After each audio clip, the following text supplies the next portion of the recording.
Hello guys, and welcome to Daily Market Movements. Welcome to another episode where today we're going to be analysing the crude oil markets. Just before I start today's video, for those who are interested in joining my Signal service, please visit my website, dailymarketmovements.com. I've left a website link in the description of today's video. I charge a very small fee of $29.99. But let's talk about the crude oil markets. Crude oil has had a horrible day, making it 3 days in a row now that we've been trading towards the downside. We did have a swing low all the way down. I think it was around $93.84. We have bounced back in the past hour or so to be trading at around $96 a barrel. So at this moment in time, I think the sentiment around crude oil was very bearish. But I could potentially change your minds. I have actually gone out and bought crude oil during the trading session today. I've also sent out a signal to my Signal team. So if you are watching this video and you want to get involved in that trade, I've only just posted it. So it's still not too late to benefit from that trade. But I think all that we've seen during the trading session here is that we've just basically broken below the 50-day EMA, which of course is a bearish sign. We were in a nice uptrend. And we basically gone and tested the $93 a barrel area. And this is something I actually said in last night's video.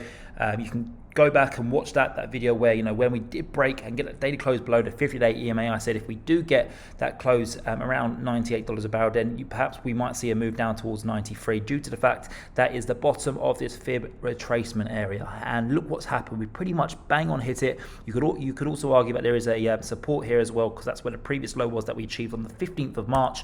And since we have touched that low, crude oil has started to bounce. So there is an opportunity for a buying opportunity. Of course, there are going to be some hurdles ahead. We have the 50-day EMA, which is just shy of $100 a barrel.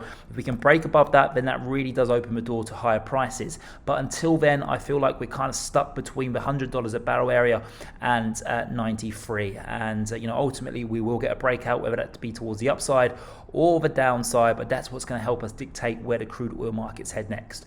I think fundamentally, crude oil should be trading higher. But one thing that has jolted that effort to move higher was, of course, the oil inventories that we had out on Wednesday. There was a lot more oil inventories than expected. I think there was 2 million barrels more in the inventories. So, of course, that means that at this moment in time, the supply, surprisingly, is outweighing the demand. So, technically, crude oil doesn't look fantastic at this moment in time, but I think from a fundamental perspective, with regards to what's happening in Ukraine and Russia, there's only a matter of time until we do head back towards $100 a barrel.